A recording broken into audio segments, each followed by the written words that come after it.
আল্লামা সাঈদী এমন এক ব্যক্তি ছিলেন, আমি জানি না কে নাম দিয়েছে কোরআনের পাখি, এত ভালো বোধ নাম আর হবে না।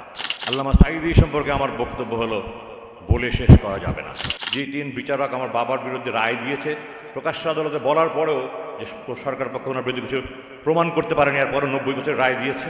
আমি অনুরোধ করবো যারা এখানে শহীদ পরিবারের সন্তানরা আছে, সবাই যার যার বিচারকদের বিরুদ্ধে মামলা করা উচিত, যারা শপথ ভঙ্গ করে সরকারের গোলাম হয়ে রায় দিয়েছে। সম্মানিত উপস্থিতি, এই পর্যায়ে আমাদের মাঝে আলোচনা নিয়ে আসছেন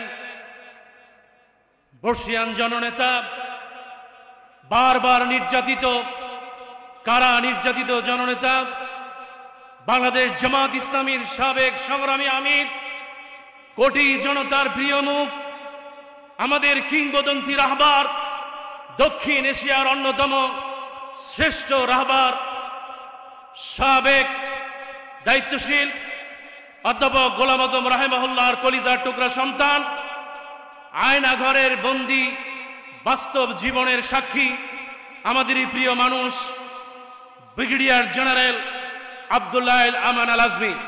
আলোচনা নিয়ে আসছেন ব্রিগেডিয়ার জেনারেল আব্দুল্লাহ আমান আল আজমি। আউযু বিল্লাহি মিনাশ শাইতানির রাজীম, বিসমিল্লাহির রহমানির রহিম, আলহামদুলিল্লাহি রাব্বিল আলামিন, আসসালাতু ওয়াসসালামু আলা রাসূলিহিল কারীম। আল্লামা সাঈদী ফাউন্ডেশনের সভাপতি, আজকের অনুষ্ঠানে আগত মঞ্চে উপবিষ্ট গণ্যমান্য ব্যক্তিগণ এবং উপস্থিত সুধী, আসসালামু আলাইকুম। এখানে এত গুণী জনদের সামনে কথা বলার যোগ্যতা হয়তো আমার নেই, বাট এই এক আয়নাঘর আমাকে এখানে আপনাদের সামনে দাঁড় করিয়েছে। আল্লামা সাঈদী এমন এক ব্যক্তি ছিলেন, আমি জানি না কে নাম দিয়েছে কোরআনের পাখি, এত ভালো বোধ নাম আর হবে না। আমার বাবার সাথে ওনার ঘনিষ্ঠতা আজকে প্রায় 65 বছর। আমার বাবার ইন্তেকালের পরে সাধারণত কোনো রাজনৈতিক নেতার ইন্তেকালের পরে শোক বই খোলা হয় না, কিন্তু আমরা মানুষের চাপে পড়ে খুলতে বাধ্য হয়েছিলাম, দুটা খুলতে বাধ্য হয়েছিলাম। ওখানে বর্তমান সময় সবচেয়ে সফল আইনজীবী শিশির মনির আমার বাবা সম্পর্কে লিখেছিল, লিখে শেষ করা যাবে না। আল্লামা সাঈদী সম্পর্কে আমার বক্তব্য হলো, বলে শেষ করা যাবে না। চাঁদের কিন্তু কোনো আলো নেই, সূর্যের আলো দিয়েই চাঁদ আলোকিত হয়। তিনি ছিলেন সূর্য এবং এদেশের লক্ষ লক্ষ মানুষের অন্তরে তিনি দিনের আলো জ্বালিয়েছেন। আমরা এখানে গুণগান করে ওনার বেহেশতের জন্য দোয়া করে কিন্তু কোনো লাভ হবে না।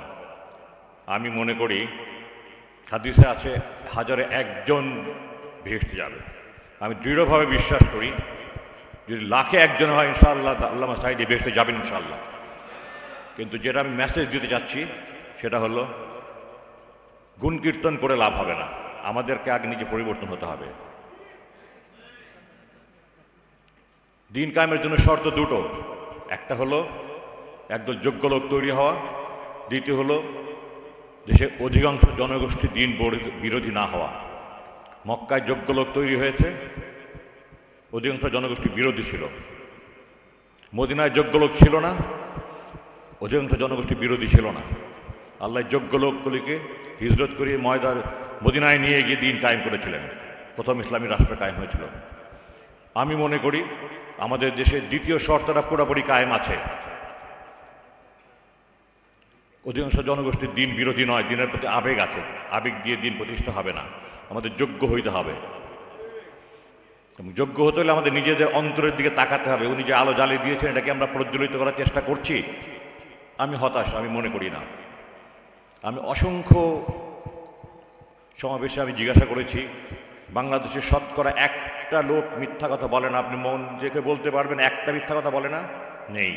হাদিসে আছে মিথ্যা কথা বলা মুনাফিকের লক্ষণ, কোরআনে আছে মিথ্যাবাদীর স্থান জাহান্নামের নিকৃষ্টতম স্থানে। গীবত করি না, শতকরা একজন লোক খুঁজে পাবো না। সরকারি কর্মকর্তা কর্মচারী ঘুষ খায় না, একজন লোক খুঁজে পাবো না। মাপে ওজনে কম যায় না, একজন লোক খুঁজে পাবো না। তাহলে আমরা ওনার শিক্ষা কাজে লাগাচ্ছি না। উনি আলো জ্বালিয়েছেন, কিন্তু এটাকে আমরা প্রজ্বলিত রাখতে পারছি না, আমরা নিজেরা সংশোধিত হচ্ছি না।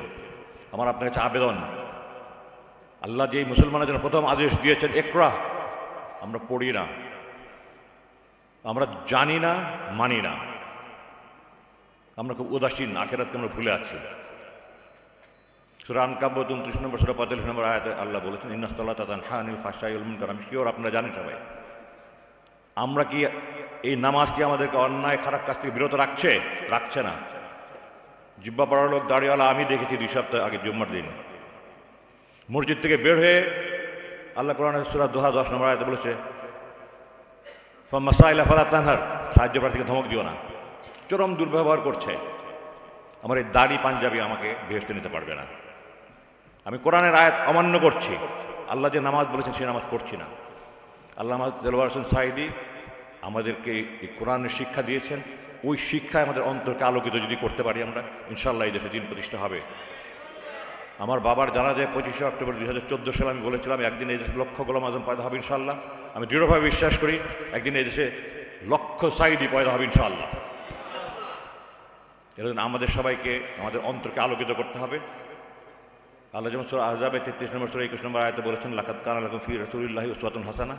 আমরা এই উসওয়াতুন হাসানা দেখিনি। আমরা ওনার যা উসওয়াতুন হাসান অনুসরণে যারা উসওয়াতুন হাসানা ছিলেন সেই সাহাবীদেরকে আমরা দেখিনি, তাবেঈনদেরকে দেখিনি, তাবেঈনদেরকে দেখিনি। আমরা আমাদের সময় যাদেরকে দেখেছি উনি সেই উসওয়াতুন হাসানাতের মধ্যে একজন। আমরা ওনাদের আদর্শ অনুসরণ করে যদি কোরআনের আলোকে নিজেদের আলোকিত করতে পারি, তাহলেই আমি মনে করি আমরা দুনিয়া এবং আখিরাতে কল্যাণ পাবো। এই একটা মেসেজের সাথে আমি আরও 2টা মেসেজ দিতে চাই। সেটা হলো, আল্লামা সাঈদী সম্পর্কে 6 পৃষ্ঠার একটা কাগজ দেওয়া হয়েছে এখানে। এইটা দ্বারা আল্লামা সাঈদীকে মানুষের কাছে পরিচিত করা যাবে না। আল্লামা সাঈদী কী ছিলেন এটা মানুষকে জানতে হবে। এবং আমি সাঈদী ফাউন্ডেশনের কাছে অনুরোধ করব যেন ওনারা এমন একটা কাজ করে যান যেটা আল্লামা সাঈদী দেশের মানুষের অন্তর যুগ যুগ থেকে জাগ্রত থাকে। এবং সেই সাথে এখানে আরও যারা শহীদ পরিবার সবাইকে আমি অনুরোধ করব, আমি কোনো প্রচার করার জন্য আসিনি। আমার গুম হওয়ার 1 বছর আগে আমি এটা একটা করেছি। আমি আশা করি যারা এখানে আমার ভাইয়েরা আছে, শহীদ পরিবারের সন্তানরা আছে, আমরা সবাই গর্বিত, আল্লাহর কাছে কৃতজ্ঞতা মাথা নুয়ে আসে যে আল্লাহ ওনাদের সন্তান করে আমাদের জন্ম দিয়েছিলেন। এটা আমাদের জীবন ধন্য। আমার জীবনের সবচেয়ে বড় সার্থকতা, আমি ওনার 450 পৃষ্ঠা নিয়ে একটা বই করেছি আমার বাবাকে নিয়ে। আমি সবাইকে অনুরোধ করবো, প্লিজ আপনাদের বাবাদের প্রতি যদি কৃতজ্ঞতা থাকে, আপনারা সবার জন্য এই 6 পৃষ্ঠা নয় 600 পৃষ্ঠার একটা বই করেন, যে মানুষকে জানান ওনারা কী ছিলেন। ওগুলো পড়ে মানুষ অনুপ্রেরণা পাবে, মানুষ শিখবে। ওনারা আমাদের আদর্শ ছিলেন। আমাদের জন্য উসওয়াতুন হাসানার অনুসরণের ওনারা ছিলেন উসওয়াতুন হাসানা। আমি সবশেষে একটা কথা বলবো, সেটা হলো, আপনারা জানেন, খবরে দেখেছেন, টিভিতে দেখেছেন, টোবি ক্যাডম্যান, আপনারা সবাই চিনেন কম বেশি। ব্রিটিশ লয়ার, ট্রাইব্যুনালে আমাদের বাবাদের যে বিচারের সময়, সে প্রহসনের বিচারের সময় লয়ার ছিলেন। উনি গত মাসে এসেছিলেন, আমার সাথে 2 দিন বৈঠক হয়েছে। আমি তাকে জিজ্ঞাসা করেছিলাম যে এই যে বিচারকরা ফরমাইশি রায় দিল, আমরা কি তাদের বিরুদ্ধে আদালতে যেতে পারি না? সে আমাকে বলেছিল, ইউ মাস্ট। জাস্ট এইভাবে বলেছে, ইউ মাস্ট। আমি প্রস্তুতি নিচ্ছি। যে 3 বিচারক আমার বাবার বিরুদ্ধে রায় দিয়েছে, প্রকাশ্য আদালতে বলার পরেও যে সরকার পক্ষ ওনার বিরুদ্ধে কিছু প্রমাণ করতে পারেনি, আর পরে 90 বছর রায় দিয়েছে। আমি অনুরোধ করবো যারা এখানে শহীদ পরিবারের সন্তানরা আছে, সবাই যার যার বিচারকদের বিরুদ্ধে মামলা করা উচিত, যারা শপথ ভঙ্গ করে সরকারের গোলাম হয়ে রায় দিয়েছে। সেই এসকে সিনহা লন্ডনে, আমেরিকাতে, ওখানে সাক্ষাৎকারে স্পষ্ট বলেছে, স্বীকার করেছে, পৃথিবীর ইতিহাসে আজকে প্রথম প্রধান বিচারপতি জেলে আছে। এই সবগুলোকে এই হত্যার হুকুমের আসামি করে মামলা করতে হবে। যদি এগুলো করতে পারি, তাহলে মানুষ বুঝবে, শিখবে, জানবে যে এগুলো ছিল বিচারিক হত্যা। নাহলে এই বক্তৃতা দিয়ে কোনো লাভ হবে না। আমার 3টা মেসেজ, আমরা নিজের অন্তরকে কোরআনের আলোকে আলোকিত করি। 2, সবার সন্তানরা এই ফাউন্ডেশন যেন তাদের বাপের কীর্তিকে অমর করে রাখার জন্য, লেগেসিকে বহন করার জন্য একটা অমর কাজ করে যায়। আর 3, সব বিচারকদের বিরুদ্ধে মামলা করতে হবে। আশা করি আমি আমার মেসেজ পৌঁছাতে পেরেছি। আসসালামু আলাইকুম। আপনারা দোয়া করবেন যেন আমার এই পুনর্জন্ম জীবনে, পুনর্জন্ম হওয়া বাংলাদেশে আমি দিনের জন্য, দেশের জন্য কাজ করতে পারি। সবার কাছে দোয়া চাই। আসসালামু আলাইকুম।